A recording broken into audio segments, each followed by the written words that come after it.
राम राम जी। हरतालिका पूजन की सामग्री: एक चौकी लें, उस पर बिछाने के लिए लाल या पीला कपड़ा लें।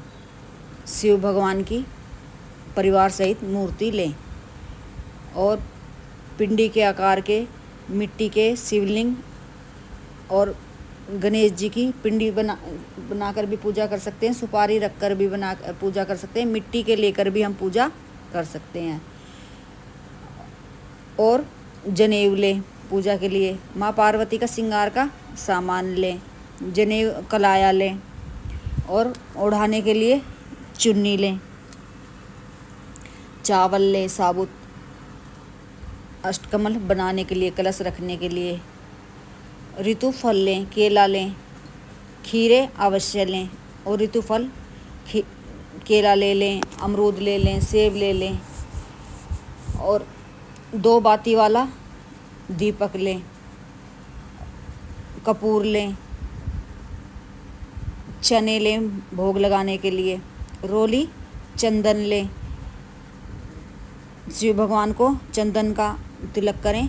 गणेश जी को रोली का करें। माँ पार्वती को सिंदूर लगाएं। सिंदूर की 2 डिब्बी लें। एक माँ पार्वती को अर्पित करके दान करें, दूसरी माँ पार्वती से स्पर्श कराकर अपने लिए रख लें। और आम के पत्ते लें कलश में लगाने के लिए। हल्दी की गांठ लें और आटे की बनी कोई भी मिठाई लें। पूड़े बना लें या हलवा बना लें, अपनी सुविधा के अनुसार बना लें। और साड़ी या सूट लें। साड़ी सूट पूजकर श्रृंगार की सामग्री में रखें और पूजकर किसी ब्राह्मणी को दें। दक्षिणा के साथ में दें।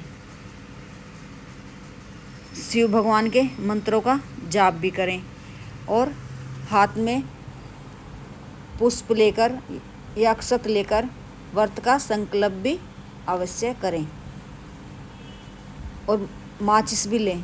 धूप बत्ती, धूप दीप दोनों चीज़ रखें सामग्री में।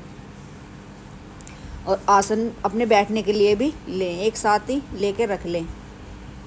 और फिर पूजा करते समय गणेश जी की पूजा करें तो गणेश जी के मंत्रों का जाप अवश्य करें। ओम गण गणपते नमः। और जब शिव भगवान की पूजा करें तो शिव भगवान के मंत्रों का जाप करें। नमः शिवाय मंत्र बोलते रहें। और जब माँ पार्वती को श्रृंगार अर्पित करें तो माँ पार्वती के मंत्रों का जाप करते रहना चाहिए। इससे भी हमारी मनोकामना पूर्ण होती है। अपनी मनोकामना भी हमें दोहराते रहना चाहिए। दीपक 2 बाती वाला ही लेना चाहिए। और हरतालिका व्रत में जो मैके से सामग्री आती है उसी को पहने, वही चूड़ियाँ पहने, वही साड़ी बांधे। और नहीं आई है तो अपनी शादी की रखी हो तो उसे पहन ले। और जो ज़्यादा कट गई हो, भाई ज़्यादा पुरानी है, उसको ना पहनकर दूसरी किसी पर साड़ी खरीदी हो पुरानी तो उसे ही अपनी डेकोरेशन करा कर उसे ही पहन लें। ऐसे भेद मन में विचार ना रखें कि भाई नई आई पहनना है। कोई भी साड़ी हम पहन सकते हैं, बस कलर का ध्यान रखें। लाल, हरी, पीली ही पहने। ज़्यादातर तो हरी ही पहनते हैं हरतालिका तीज में। और एक दिन पहले ही अपने हाथों में मेहंदी लगाएं। बाल कटिंग जो करानी हो वो भी एक दिन पहले ही करा लें। व्रत रखने से पहले उस दिन कटिंग ना करवाएं, ना बाल धोएं। एक बार बाल सिर धो लिया हमने सुबह जब स्नान किया है सुबह में, फिर दोबारा बाल नहीं धोने चाहिए। श्रृंगार करके बाल ना धोएं दूसरे दिन तक, क्योंकि ये व्रत पूरे दिन रखते हैं, फिर दूसरे दिन पारण करते हैं।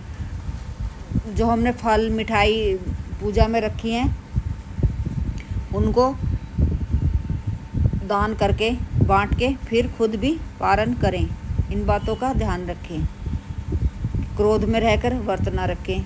नीले कपड़े वस्त्र का इस्तेमाल ना करें। इन बातों का भी ध्यान रखें। ज़्यादातर लाल हरे कलर ही पहने।